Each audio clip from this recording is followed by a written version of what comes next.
Sir board of peace Gaza کا دعوت نامہ پرائم منسٹر نے قبول کر لیا ہے پاکستان کے. اچھا، یہ سائمنٹینسلی دو ملکوں نے قبول کر لیا.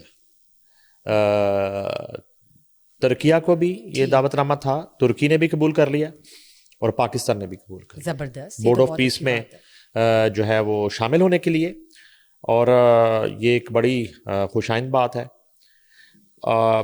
کیونکہ اس کا تھوڑا سا بیک گراؤنڈ یہ ہے کہ جو فلسطینیوں کا اور ان کے ساتھ ہونے والے مظالم کا جو ایک درد ہے وہ مسلم ممالک جو ہے وہ محسوس کر سکتے ہیں، جن میں سر فہرست ظاہر ہے کہ پاکستان، اس کے بعد ترکی ہے.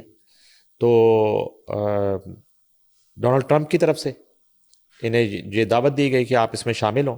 تو اب یہ ہے کہ ایک تو ہم یہ تھوڑا سا ایک انالیسس کرتے ہیں کہ پاکستان کی تصویراتی اہمیت کیا ہے بورڈ آف پیس میں.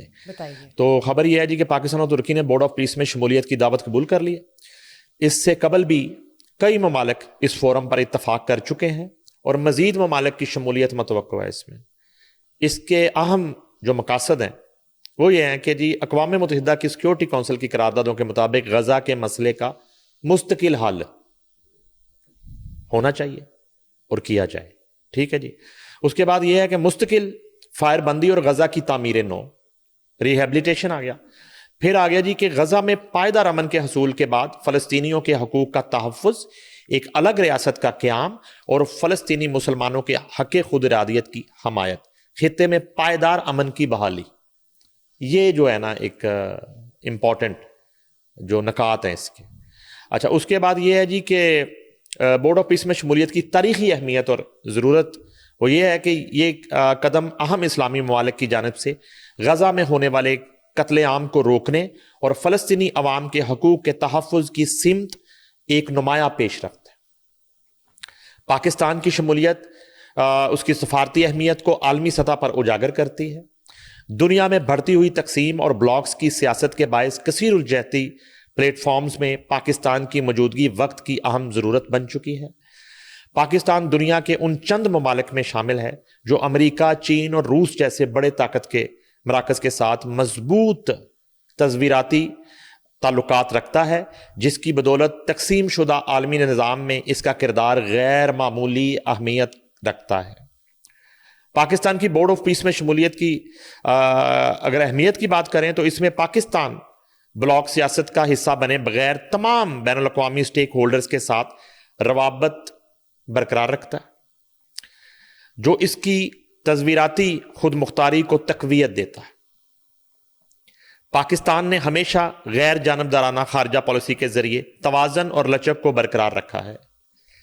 چین، بھارت، کشمیر اور فلسطین جیسے معاملات پر پاکستان نے بغیر کسی بیرونی دباؤ کے قومی مفاد اور اصولی موقف کو ترجیح دی. آلویز. بھارت کے معاملے میں بھی پاکستان نے ماضی میں دباؤ کے باوجود ایک بااصول اور غیر لچکدار پالیسی اختیار کی تھی. غزہ اور کشمیر کے تنازعات پر پاکستان کا موقف ہمیشہ اقوام متحدہ کی قراردادوں کے مطابق حل، بین الاقوامی سرحدوں کا احترام، القدس شریف کو آزاد فلسطینی ریاست کا دارالحکومت تسلیم کرنا اور اسرائیل کو تسلیم نہ کرنا رہا.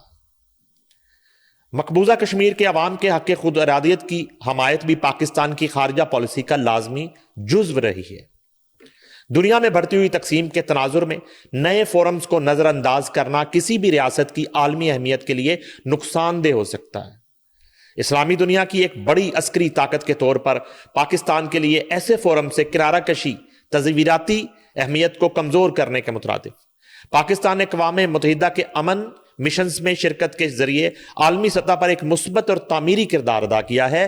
پاکستان صرف بیانات پر نہیں بلکہ عملی اقدامات کے ذریعے بین الاقوامی امن اور استحکام کے لیے متحرک رہا. تیزی سے بدلتے عالمی طاقت کے مراکز کے تناظر میں پاکستان کا فعال کردار تصویراتی ضرورت بن چکا ہے اور اسے نظر انداز کرنا قومی مفادات کے خلاف ہوگا. اس کے علاوہ حکومت پاکستان نے آئی ایس ایف میں شمولیت کے حوالے سے ایک واضح اور غیر مبہم موقف اپنایا ہے جس کی کئی بار توثیق کی جا چکی ہے. آئی ایس ایف میں شمولیت کا فیصلہ پاکستان کے قومی مفاد، اقوام متحدہ کے مینڈیٹ اور پاکستان و فلسطین کے عوام کی امنگوں کے مطابق ہوگا۔ بورڈ آف پیس اور آئی ایس ایف میں مماثلت پیدا کرنا غیر منطقی ہے اور پاکستان مخالف عناصر کی جانب سے گمراہ کن کوشش کے مترادف ہے۔